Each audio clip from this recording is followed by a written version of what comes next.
Gunsmoke, brought to you tonight by Plymouth, with an invitation for you to visit a Plymouth dealer's tomorrow. Meet the new Plymouth and enter the big $25,000 contest.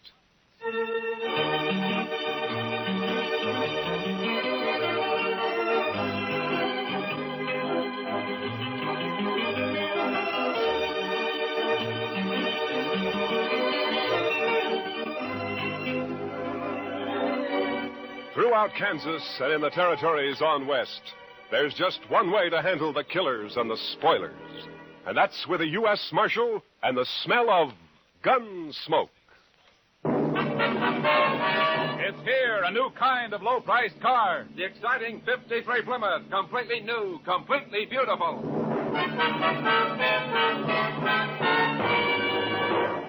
Yes, it's the new Plymouth for 1953. The first truly balanced car in the low-priced field. More glamorous lines, more powerful engine, more luxurious comfort. What a beauty. The new 53 Plymouth is lower to the road with a lot lower look. New color schemes and two-tone color harmonies available in all models. How does she travel? Man, Plymouth puts out the best ride in the business. Smooth as sailing, even in the back seat. And the Plymouth engine's been stepped up to 100 horsepower for pickup with plenty of flash. Visibility? Say, there's a one-piece curved windshield, a new type with no troublesome distortion, and you sit chair height in a Plymouth, so you get the full benefit of Plymouth's new down-sweeping hood. You really see right down in front of your car. Bigger side windows, too, and a huge wraparound rear window, so everyone gets a view as big as all outdoors. The new 53 Plymouth's an exciting car, any way you look at it. A great advance in car value at no advance in price. In fact, 4 new Plymouth models actually cost less than last year. So don't put off seeing it. Meet the new 53 Plymouth at your nearby Plymouth dealers. If you go in tomorrow, you may win one free in the big Meet the New Plymouth contest.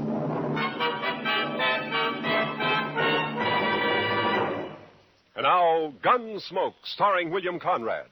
The story of the violence that moved west with young America. The story of a man who moved with it. Matt Dillon, United States Marshal.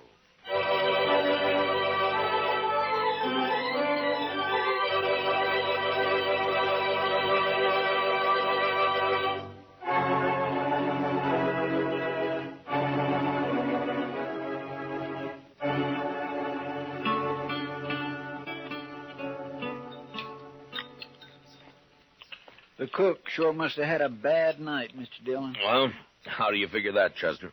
Well, sir, I never saw so much chili pepper on a couple of poor eggs. He must figure everybody's got a hangover this morning. Almost everybody usually has of a Sunday around here. Well, now, I clean forgot all about it being Sunday. No. So that's why Jim Cobbett's all dressed up over there, huh? First time I've ever seen him with his hair combed in. Well, haven't you heard about Jim, Chester? He's going to get married. He's got his wife-to-be coming in on the train from back east today. Jim Cobbett? Yeah. Well, now, what sort of a woman would that be, Mr. Dillon, who'd come clear to Dodge City to marry a fellow like Jim? No, Jim's a good man, Chester. It's just that, well, living out on that homestead of his year after year's made him grow a little off-center, so loneliness will do that to a man sometimes. Morning, Marshal. Chester. Morning, Hank. Well, what do you think of that old goat Jim Cobbett getting himself hitched? It's a fine thing, I'd say. Well, Jim's no older than you are, Hank Lewis. Older, maybe. A lot less respectable. Now you're talking your usual nonsense, Hank. Am I, Marshal? What about Jim's first wife who disappeared off of that place he had up north on Hackberry Creek? Just plain disappeared, she did. Jim never explained that, and nobody ever saw her again either. Oh, you're worse than an old woman with your gossip, Hank. Jim's never done anything to you, Hank. Nothing except stake his homestead on the only spring south of the Smoky that didn't dry up. Cheated me out of it, that's what. He filed his claim 2 weeks before you did, Hank, and everybody knows it. Sneaked into town, that's what he did. Sneaked into town behind my back. Still telling your lies, ain't you, Hank Lewis? Now, you keep away from me, Jim. Keep away. I've never bothered you, Hank. But I hear you talking around Lila. When she gets here, I'll hurt you. I'll hurt you bad. What is it you want to hide from her, Jim? Maybe that business about your first wife? All right, don't touch that gun, Hank. Not a move. You arrest him, Marshal. You saw it. Get up. Put him in jail now. I didn't touch him. Shut up. Now, you're just lucky you weren't killed. Now, you get out of here and stay away from Jim. It's his wedding day, and if I find you bothering him again, I'll throw you in jail. Now, go on, move.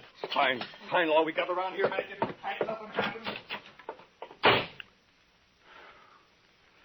Sorry to make trouble, Marshal, but I won't hold for his making that talk around Lila. Oh, forget it, Jim. Just keep clear of him for a while. What time's the wedding? Well, about 3 o'clock. At least that's when the preacher said he'd come down. It'll be at the church, won't it, Jim? Well, no. The preacher thought maybe it'd be better to do it somewhere else. It's because of... Yeah, sure, Jim. Dodge City House would be a fine place, wouldn't it? That's just what I'd planned, Marshal. I brought a jug of corn in with me in case anyone came around, maybe. Jim, I wouldn't miss it for the world.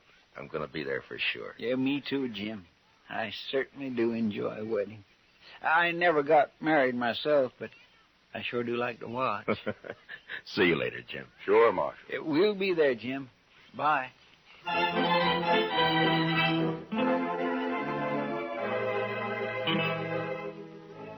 Jim's bride, Lila, turned out to be a handsome, high-strung woman with nervous black eyes and a manner that bespoke a gentle breeding and background.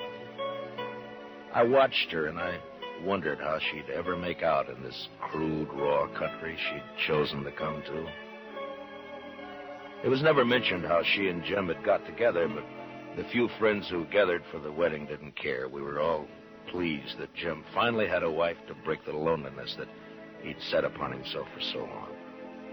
And after the brief ceremony at the Dodge City House, we told him so. Well, it's about time, Jim. If you don't mind my saying so, ma'am, you should have filed on him long ago. Why, yes. I mean, of course. Open the jug on the table there, Si. It's good corn. Well, thank you, Jim. My throat is a mite dusty. Help yourselves to the liquor, boys. Thank you. Well, congratulations, Jim. And Miss Cobbett, my best wishes to you, ma'am. Thank you, Marshal Dillon. Now, you make Jim bring you to town and see us once in a while.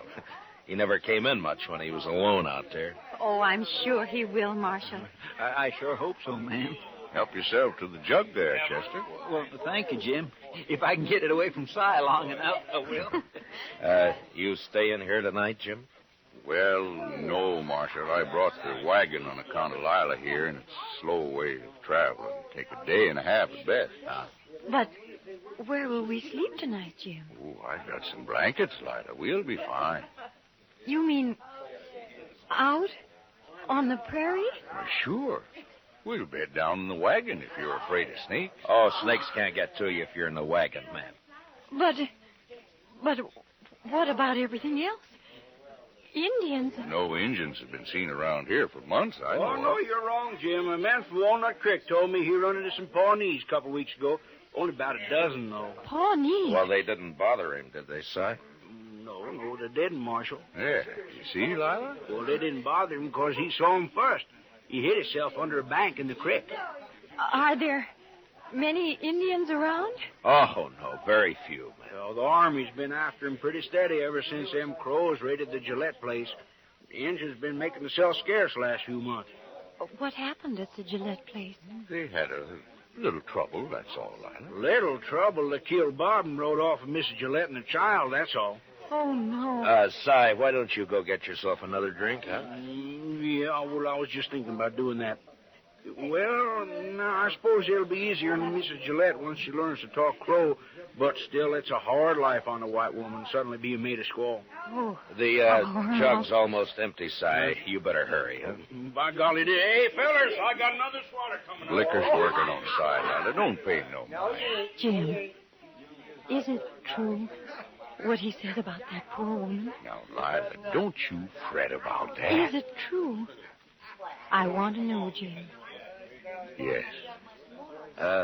Jim, if you stayed in Dodge City tonight, well, you could start out before dawn tomorrow, and maybe No, Marshal. Jim thinks it's best we leave tonight. There's nothing to fear, Lila, but if you'd rather stay, we can... No. We'll go, Jim. If you'll excuse me, I'll go change into something more suitable. Goodbye, Marshal. Goodbye, ma'am. We'll see you in Dodge City real soon, I hope. Of course.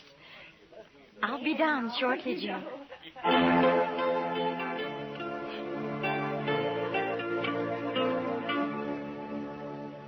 Maybe it was best that way for Lila to face out her first night on the prairie, not far from Dodge. Nothing would bother him that close to town, and it'd make it easier for her on the next night. And they left. And that's all we heard about them for, a month or so. Dodge City was fairly quiet, except for 1 week when a Texas herd arrived. 2 boys were killed the next night, and another a few days after. But then things cooled off and became peaceable again. Hank Blues, he's in town, Mr. Dillon. Oh, no, Chester. Well, there ought to be a law against it, that's all. He said he was coming here to see you in a few minutes.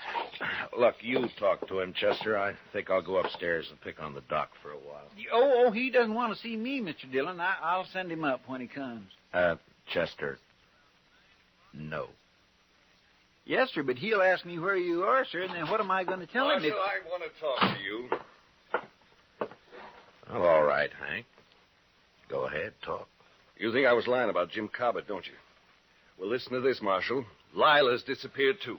What? I saw it with my own eyes. I mean, I saw she isn't there. What are you talking about, Hank? I'm telling you, Marshal, Lila's gone, just like Jim's first wife up on Hackberry Creek. She's plain disappeared.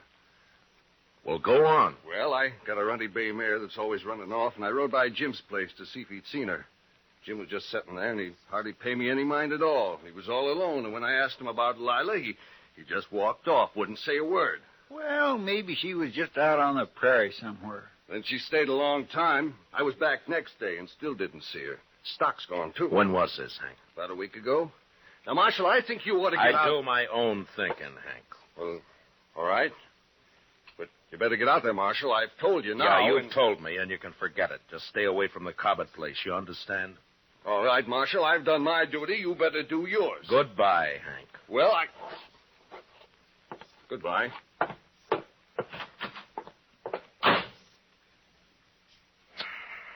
What are you going to do, Mr. Dillon? Only thing we can do, Chester. Go saddle our horses, will you? I got some things to clean up around here. Yes, Mr. Dillon.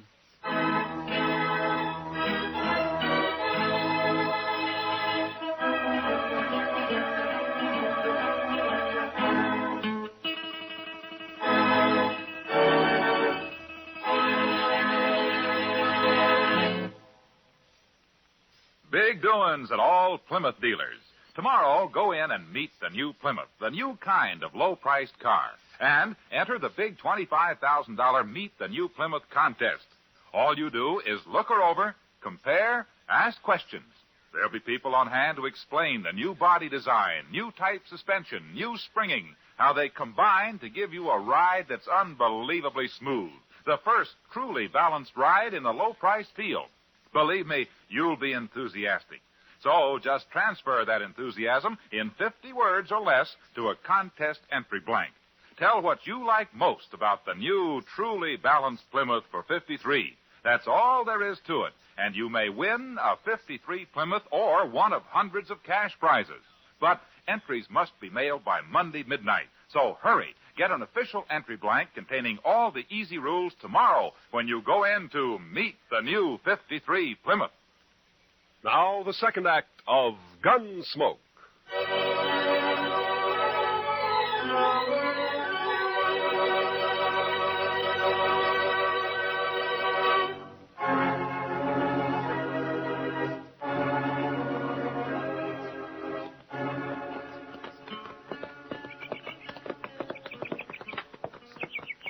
Sure looks quiet around here, Mr. Dillon. Yeah.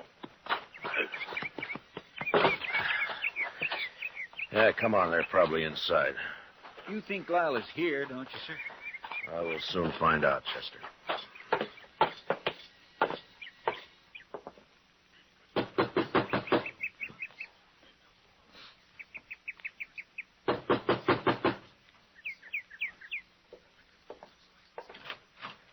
Hello, Jim.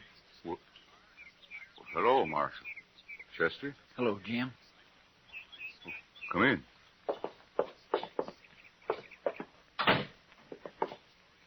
How have you been, Jim? Hank Lewis told you, didn't he, Marshal? Where is she, Jim? Hank Lewis said I killed her, didn't he, Marshal? Oh, now, Jim, you know I don't pay any attention to what Hank Lewis says. Then why'd you come here, Marshal? To help you.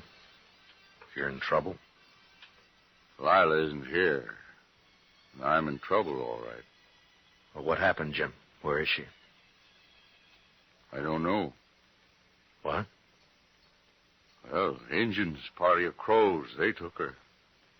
They took her. Indians? My goodness. You mean you were raided here? Maybe 10 days ago, a war party, about 12 Crows. Well, what happened? Lila was out there by the spring. It was just getting dark, and I was sitting on the floor right there, mending the saddle I'd torn the stirrup off of when I heard her come running up the path out back. All in a sweat and yelling. Hello, what is it? Oh, I saw something out there. Oh, Jim. Jim, I think it was an Indian. Come inside, quick. Oh. Here. Get on the floor, in the corner there. How many did you see? Oh, just him. I saw his skin behind that little rise. Oh, Jim, don't let him get me. Easy now, Lila. Oh. Well, I don't see a thing out of this window. Take a look over here. Nothing. Must have heard you yelling. Oh, Jim, what'll we do? Stand them off, that's all. Oh, Wait a minute. There's one. oh no. Getting hard to see. Jim, the other side. They'll sneak up on the other side. Might be one behind that log out there. Oh, no. But we'll just wait. Oh. They'll get bolder in the dark. I can pick them off easy. Oh, Jim. Jim, they'll carry me off like they did that other woman.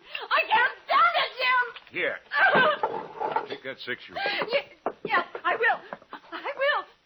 It won't take you while I'm alive. I promise you that, Lila. Wait a minute. They're down at the corral. Oh, no. They're after our horses. That'll show them. Here he goes. There was one behind that log. Oh, Jim, I can't stand it. Yeah, they're sneaking up on us. Yeah, we'll just wait. Let them get in the open. Wait till a little more. Then when they jump and run on us,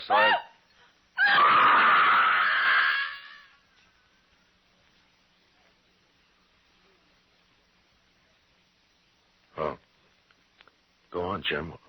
What happened then? Yeah. What'd they do when they rushed you?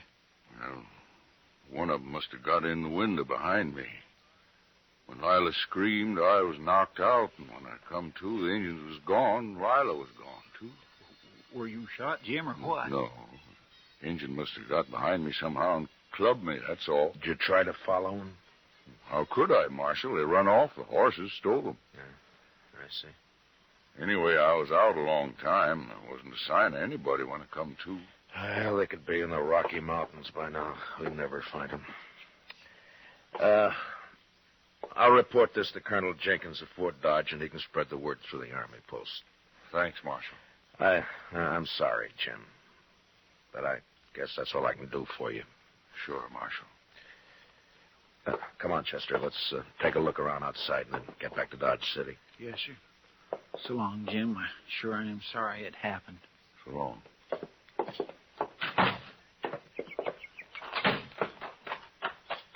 Jim's pretty broke up, Mr. Dillon. Yeah. That's terrible. And her a squaw now. Yeah.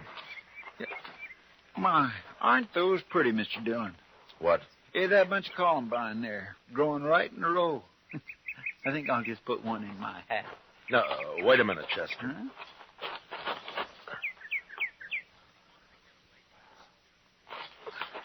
I wouldn't pick them, Chester.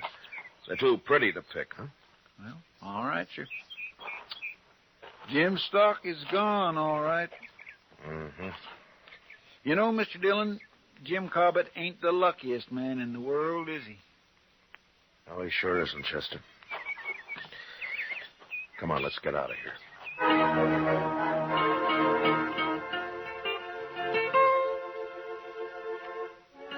It was was the day after we got back to Dodge City that the trouble started, as I expected it would. Chester spread the story about the Indians kidnapping Lila Cobbett, and it wasn't long before some of the men began to question it. And a group of them, headed, of course, by Hank Lewis, came to see me. Marshal, we want to know when you're going to arrest him. Hank, it'd be better if you'd let somebody else do the talking. Your record against Jim Cobbett's pretty strong. Marshall's right, Hank. You always did talk too much anyway. I want justice done, that's all, and I mean to get it. Oh, shut up, Hank. Marshal, Hank sort of talked us into thinking you don't aim to do anything about Jim Cobbett. Is that true? Well, what's your idea, Merritt? Go out there and arrest him and find Lila's body if you can. You think Jim murdered her, is that it? Looks that way. You sure don't believe his story, do you, Marshal? No, not all of it. Jim did her in just like his first wife, that's what. It's a sure thing Marshal no Injuns would have stolen the woman and left Jim lying there without scalping him. Injuns just being made that way. Merritt, I don't know what happened out there, but I'm going to find out. Then what are you waiting for, Marshal? The doc. The doc? What's he got to do with this? Miss Prilifew had a baby this morning. The doc was up all night, and he's sleeping today. We're going to ride out to Jim's tomorrow. Well, I don't know what you need the doc for, but we'll wait and ride out with you. You won't ride anywhere, Hank. When I need a posse, I'll ask for it. I don't want a single man of you anywhere near the Cobbett place. Is that clear? All right, now get out of here. I got work to do.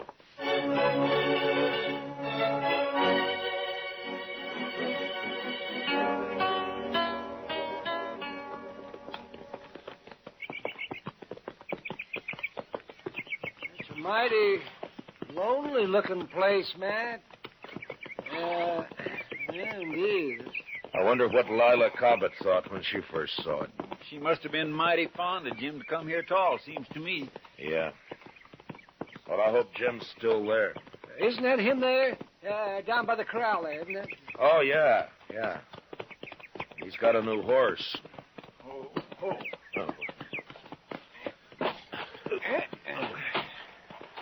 Hello, Jim. What are you doing here, Doc?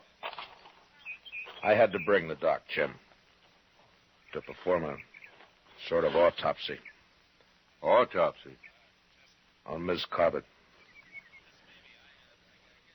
It's necessary, Jim, or I wouldn't do it. Marshal? Now, don't do it, Jim. You wouldn't have a chance. No.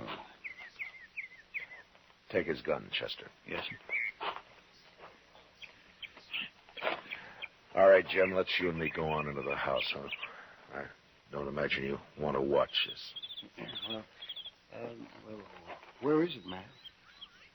You want to tell him, Jim?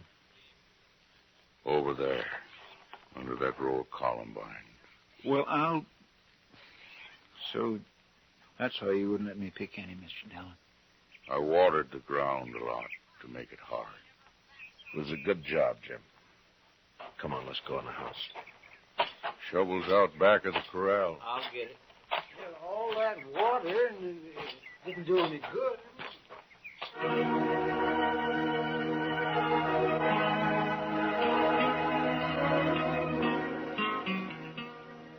In the house, Jim sat with his back to the wall, his hands clasped tightly across his knees. He was so gaunt and leathery that I wondered if he'd bothered to eat anything at all since this had happened.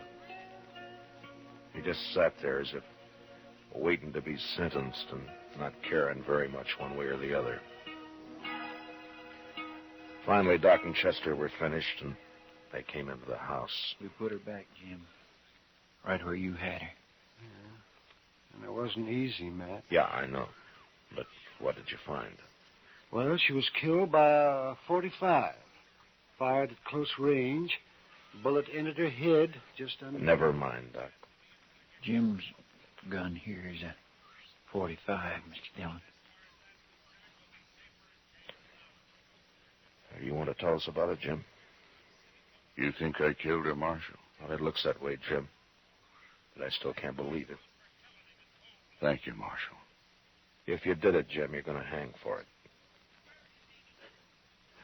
The crows didn't attack the house, Marshal. They never aimed to. They just dodged around out there, some of them, to cover for the ones that ran the stock off. They didn't want to fight, just to stalk. Yeah, it's happened before. Lila screamed and screamed. I guess she went kind of crazy. Then I heard a shot. First I thought she was shooting at the engines. Then I saw her on the floor there. I didn't care after that. They could have come right in there. They could have done anything they wanted. I didn't care. You'd given her your 6-gun, is that it? Yes. The crows didn't bother you after that? They just took the horses and left? I didn't care about them. I buried Lila out there right away. And I sat there on the ground all night. Everything had been all right, Marshal, but when Hank Lewis came by, I got scared. I didn't want to talk to him, but I knew what he'd say. So, I put water on the grave and tried to hide it. Except for the flowers I'd planted. I just couldn't not have planted flowers there. He's telling the truth, Matt. Yeah, Jim isn't lying. No, sir, he certainly isn't. There's no reason I know of why Jim should stand trial. What about Hank Lewis, Mr. Dillon? He'll make trouble. The 3 of us here have heard the story and seen the evidence. Hank's talk doesn't mean a thing. I have no cause to arrest Jim. Then I can go, Marshal. Go? Go where? I don't want to live here anymore. It's like the other place up north after my first wife rode off. She just said goodbye and rode off one day. I was ashamed of that, so I never told nobody what happened.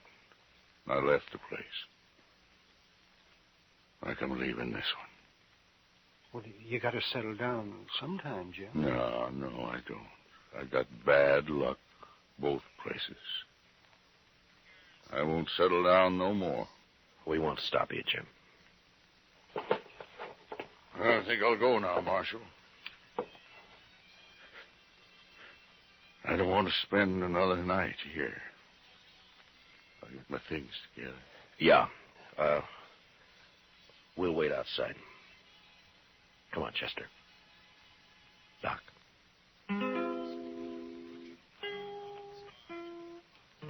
A half hour later, Jim was packed and ready to go. Silently, he shook hands with each one of us and then mounted and rode off. Yeah, the prairie had dealt hard with Jim Cobbett, but the man was too tough and dry not to survive somehow. He wouldn't try again to be happy, but he'd live. He'd make his way. We watched him disappear while the sun went, and the land cooled and became still and quiet.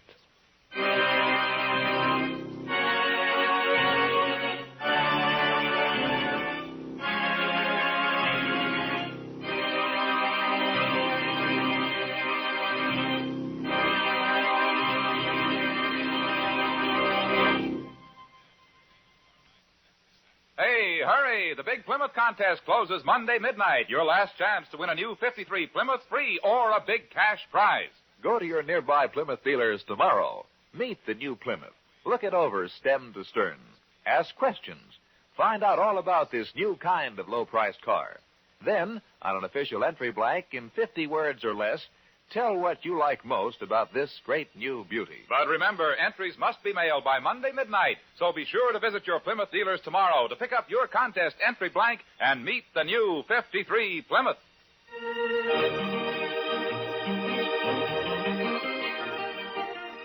Gunsmoke, under the direction of Norman Macdonald, stars William Conrad as Matt Dillon, U.S. Marshal.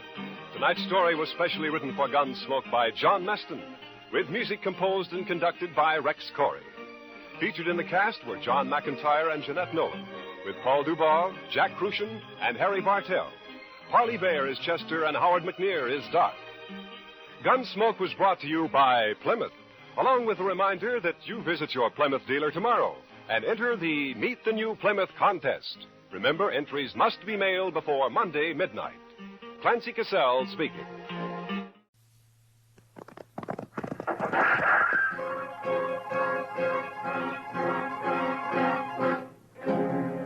Around Dodge City and in the territory on West, there's just one way to handle the killers and the spoilers, and that's with a U.S. Marshal and the smell of Gunsmoke.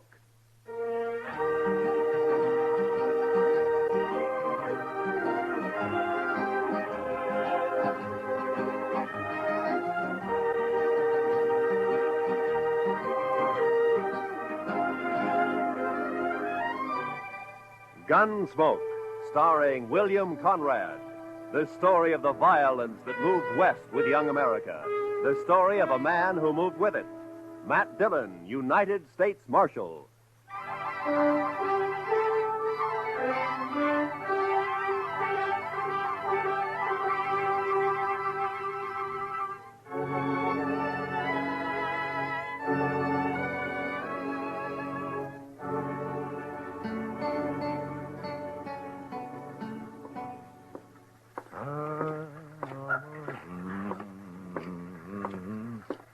How are you this morning, Mr. Bumby? Oh, Marshal.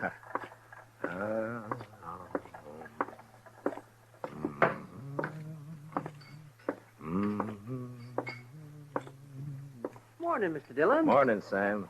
Is, Kitty around? Oh, don't know she's up yet, but if she is, she ought to be down soon. I'll wait. Nippy this morning. Feels good. It's a nice time of year, huh? I don't know. I kind of like spring myself. Sam, you better wash that glass over. Oh, yeah. Thanks. Can I get you something? Beer, maybe? Got any coffee? Sure. Just made a pot. Oh, that'll be fine.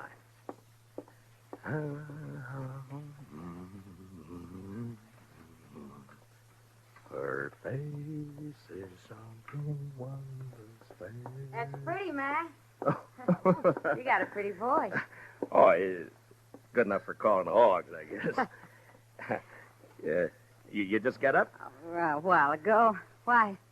Oh, it just strikes me I haven't seen you close, too, early like this.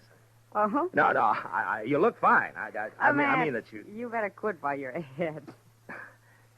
Yeah, I guess it's... Where's Sam? Oh, he's bringing in coffee. Oh, Sam, cup for me, please. Sure, Miss Kitty. What's the occasion, Matt? Kitty? There's a party tomorrow night, a dance. It's a benefit for the new school down at the hall, you know? And, every fellow's to bring a girl. You know? It happens at dances.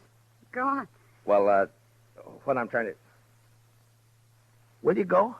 With me? I'd kind of like to, Matt, but no thanks. Oh. Well, I gotta work here. You know that.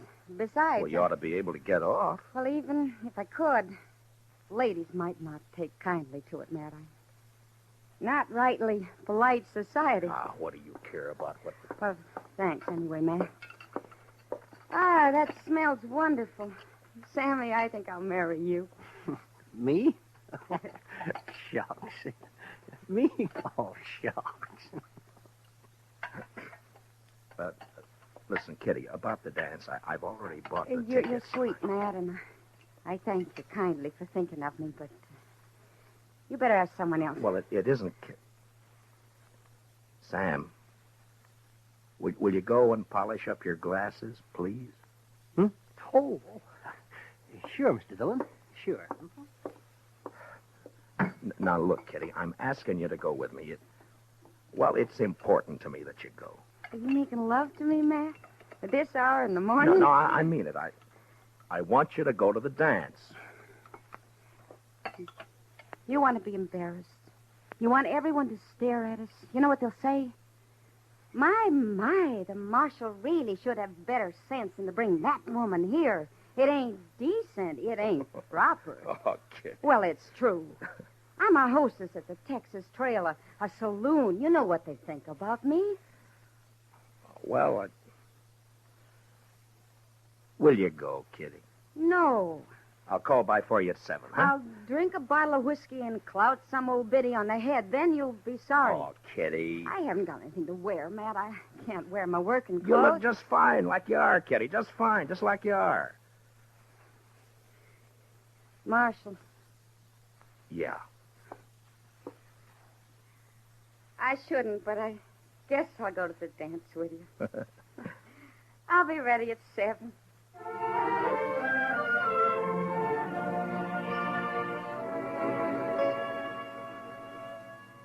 How do you talk about a woman like Kitty? The color of her hair, eyes, the shape of her leg, the way she spoke, thought. Well, that's a picture you had to get by looking and hearing. Otherwise, you'd never know it. And I felt real good about taking Kitty to the party.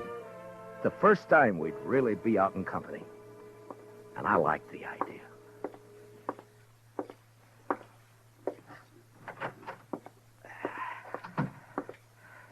Oh, morning, Mr. Dillon. Good morning, Chester. Nice day. What is that? That, Mr. Dillon? Yeah, all over my desk. That. Ink. Yes, sir, I know. I was just cleaning it up, Mr. Dillon. Seems like a big bluebottle fly, last of his kind this fall, I guess. Big fool bluebottle fly was a-setting on your desk, Mr. Dillon. Oh, you're slopping it all over the floor, Chester. Yes, sir, I see it. That lazy fool bluebottle fly was a-stomping all over your desk, Mr. Dillon, and I took a whack at him with a paper I happened to have in my hand, and I got him. Well, thanks a lot. Well, that's all right, Mr. Dillon. If there's anything in this world I hate, it's a big, maggoty bluebottle fly. Yeah, I know, Chester. The mail come in yet? Yes, sir. A couple of minutes ago. It's right over there. Oh, okay.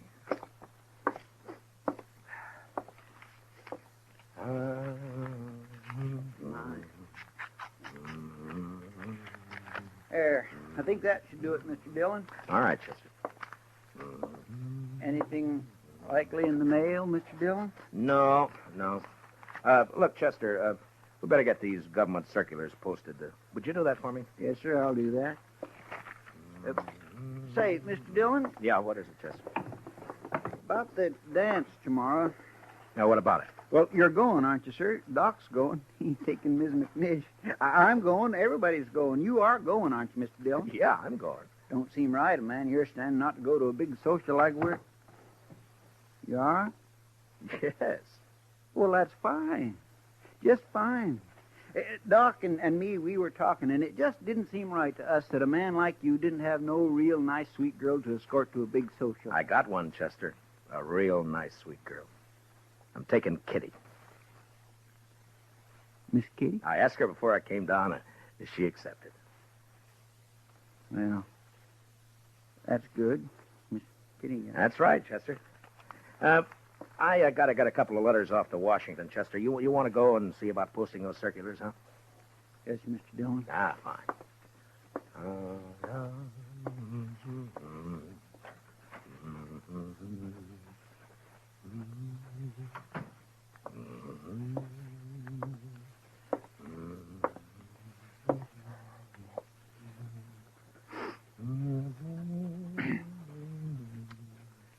Mr. Dillon?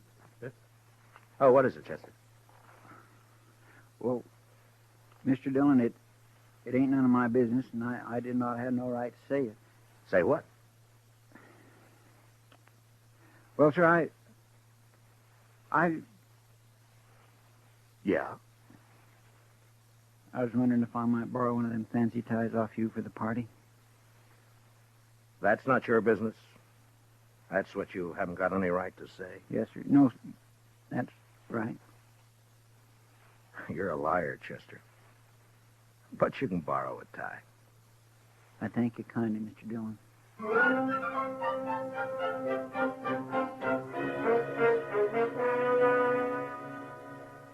You work for a long time with a man, and you share a lot of life and a lot of death. And after a while, you know him even better than yourself. Well, that's the way it is with Chester and with me. Now, he had something on his mind, and I figured after a while he'd get it off. Well, the morning went, and it was almost noon when Chester came back. Gonna go have some dinner, Mr. Dillon? Yeah, I think I will. How about you? Hungry as a raggle-bone possum. Did you get the posters up? Yes, sir. Well, okay, let's go. Mr. Dillon? Yeah? I guess there's something you ought to know, sir. There's talk. Yeah. All right, Chester, come on, get it out. It's all over town. About you taking Miss Kitty to the dance tomorrow night. What do you mean, all over town? I only asked her this morning. Yes, sir, I know. Best I can figure, Sam over at the Texas Trail must have heard you and let it slip. There's been a mighty fierce mess of gum clobbering up and down. All over. All right. Thanks for telling me, Chester. It ain't none of my business. Yeah, I know. You said that before. Yes, sir. I surely did. Well, let's go get something to eat.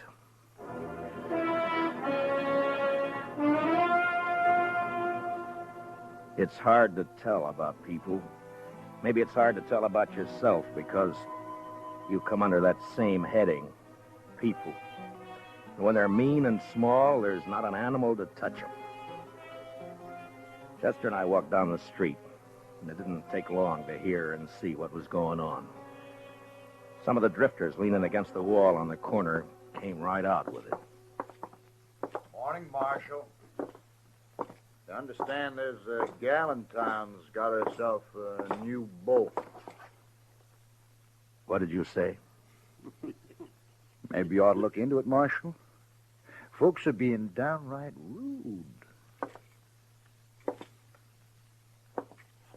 Mister, you're gonna... Come on, Chester.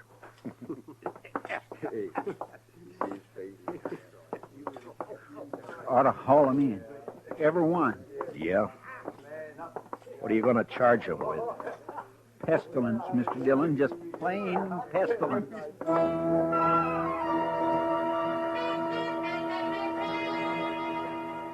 I knew better what Kitty had meant about the ladies of the town when a couple came out of Olivet's dry goods store. They didn't see me until it was too late. Complain to the dance committee. It's indecent, that's what it is. Why, she's common. Nothing but a common saloon woman. What's this city coming to when a United States Marshal... Ooh. Morning, Miss Sprinkle.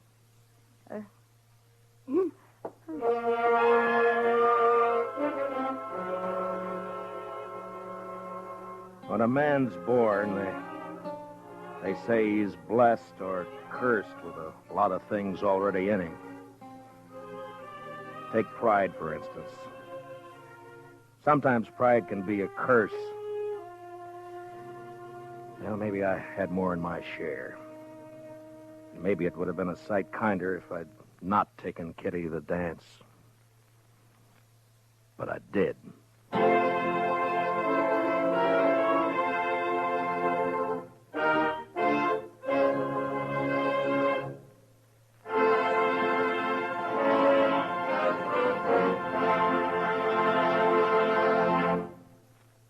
We will return for the second act of Gunsmoke in just a moment. But first, this hint for weekend driving.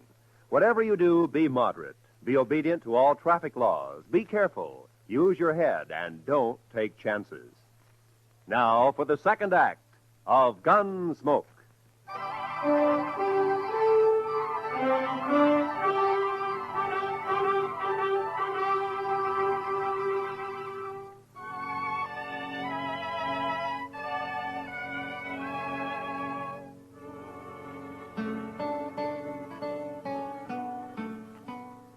I picked up Kitty at the Texas Trail at 7 the next evening.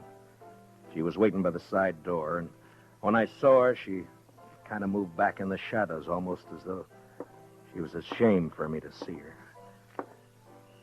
Hi. Hello, Matt. Are you all set? Well, I guess so. Matt, are you sure? Hey, Kitty, you look fine. You look just fine. Do you like it? Yeah. Yeah, I like it.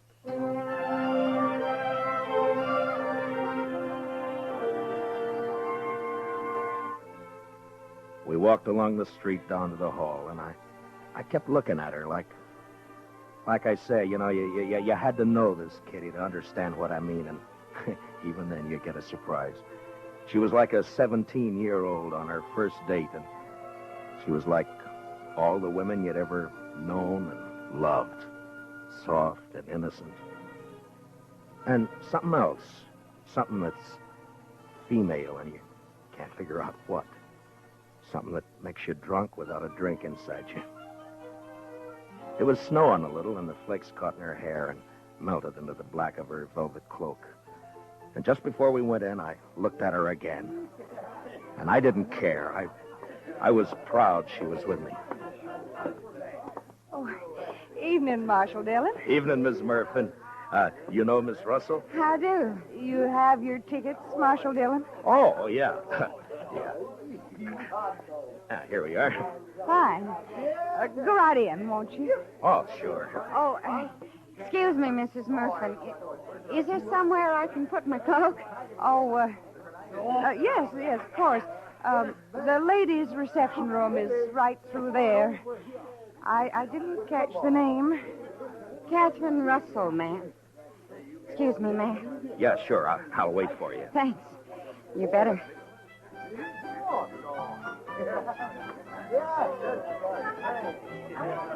I could see them through the big open doors in the hall. They were all there. Faces flushed, smiling, happy, dancing. And all the women seemed pretty and the men handsome. And Chester was up on the platform calling the dance, and Doc was fiddling.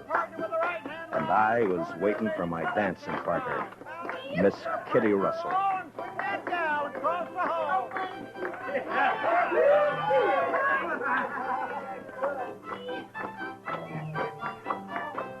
Now run away home and sing your own and leave my buffalo gal alone.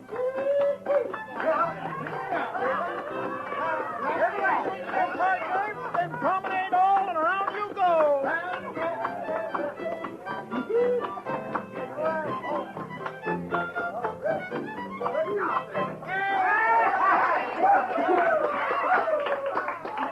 Hi.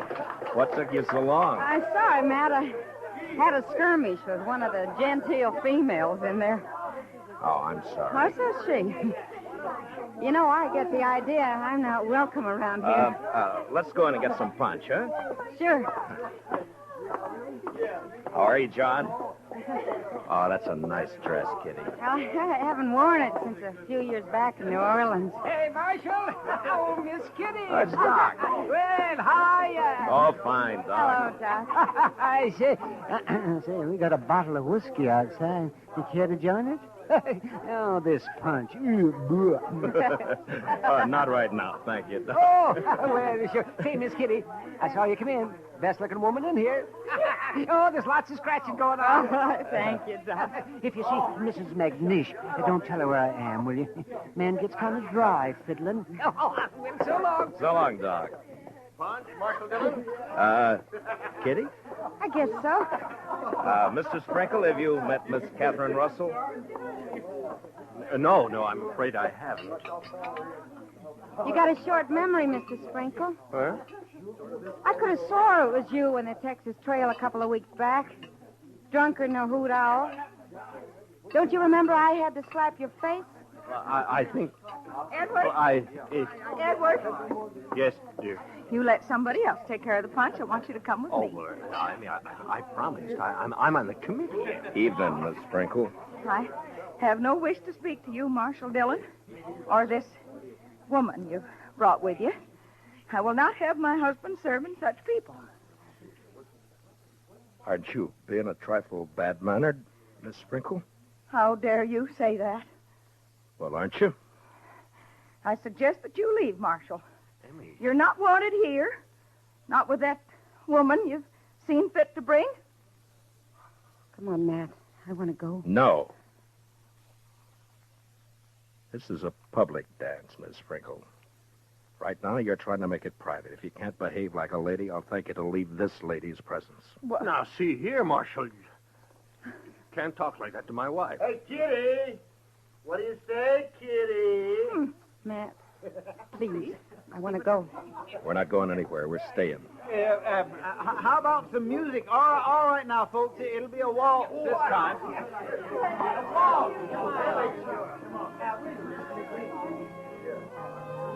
Thanks for the punch, Mr. Sprinkle. Come on, Kitty. I warned you, Matt. Now, please, will you take me out of here before something happens? Nothing's going to happen, Kitty. You and me are going to dance. Have a good time. That's all. You're acting like a kid. Matt, it won't work. I've seen this kind of thing before. May I have this dance, Miss Kitty? Please, Matt. You're being pig-headed and you know it. Let's get out. You refusing me, Miss Kitty? Oh, Matt.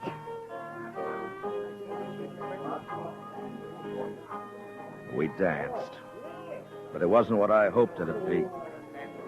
Kitty closed her eyes. I guess she was trying to blot it out, but I could see the other couples looking, whispering, and one by one dropping away over into a small group that got larger.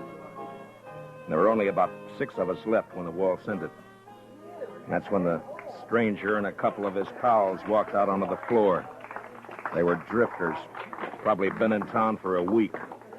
And they were having their fun before they moved on.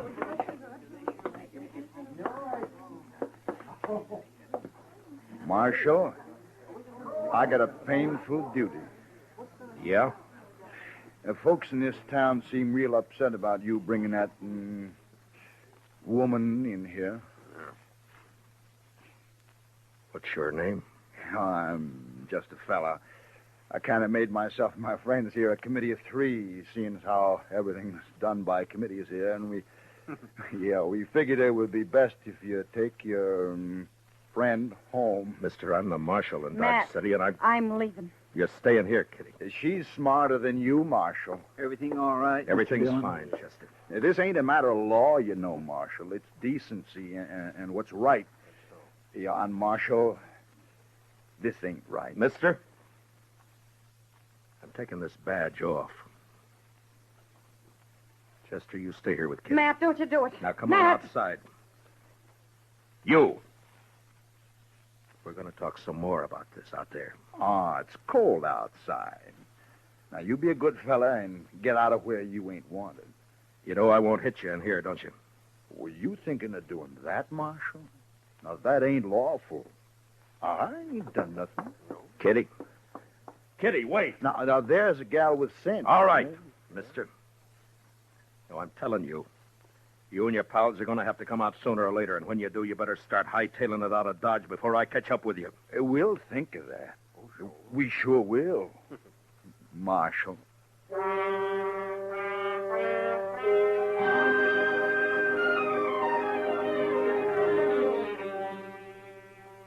Just 3 no-good drifters, hating the law, finding pleasure in trouble. Kitty had gone, and I went out into the street. It had stopped snowing. Just cold. Much colder. I went up to the Texas Trail. There was only 2 people in there. Some guy dead drunk on a table, and someone else standing at the bar, looking into the mirror at me.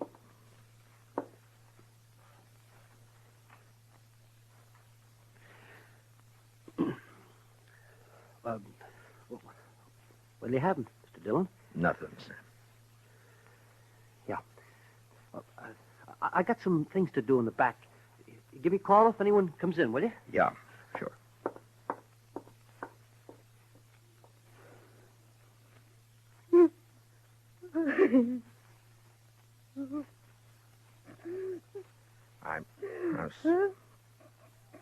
I'm sorry, Kitty.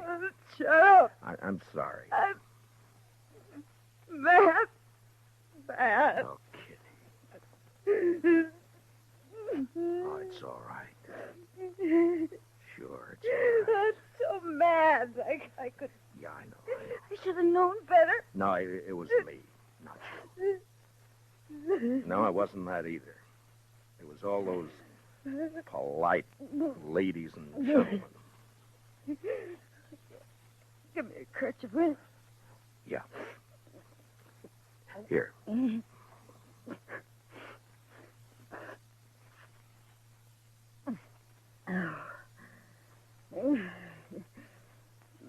a long time since cry. Yeah, sure. It wasn't so much for me. For you. I wanted to cry right there in the hall, watching you and knowing there was nothing you could do. Nice mess of people we got in Dodge. No, it's not them, Matt. It's me. I've run into this before. The only difference was I didn't have you around. I wanted it to be right tonight because of you. A lot of narrow-minded prayer spouting. Yeah. They hurt your pride, didn't they? No, it wasn't that. No? No, I wanted you to go with me. That made me real happy. But maybe we're different, Matt. You and me figure life different to them. That's not their fault. There's a lot of folks there I know. I smile at them on the street. They talk to me.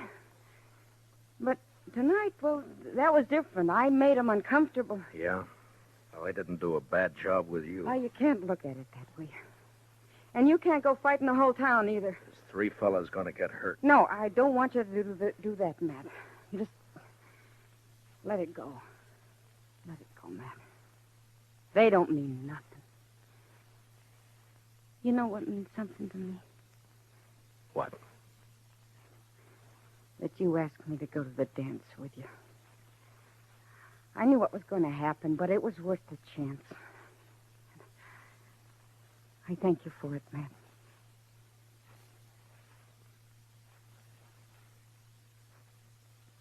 You're a funny one. Am I? But you sure showed them up, those women. The way you look. Oh, I'm glad. You know, you look pretty fine yourself. Sam. Yeah? You got any champagne, Sam? What? Have I got any what? Champagne. Well, yeah. I guess maybe. A bottle or two? Yeah, maybe. Sure. Well, break it out. All right.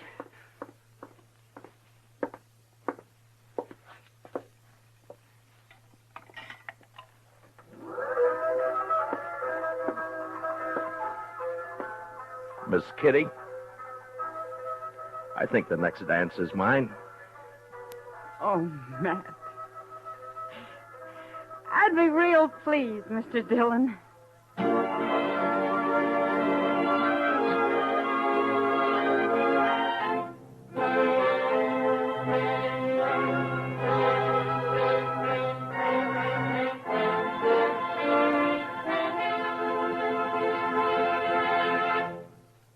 Gunsmoke, under the direction of Norman MacDonald, stars William Conrad as Matt Dillon, U.S. Marshal. Tonight's story was specially written for Gunsmoke by Anthony Ellis, with music composed and conducted by Rex Corey. Featured in the cast were John Daner, Vivi Janis, Bob Sweeney, Lawrence Dobkin, and Mary Lansing. Parley Bear is Chester, Howard McNair is Doc, and Georgia Ellis is Kitty. Gunsmoke is heard by our troops overseas through the worldwide facilities of the Armed Forces Radio Service. Join us again next week as Matt Dillon, U.S. Marshal, fights to bring law and order out of the wild violence of the West in Gunsmoke.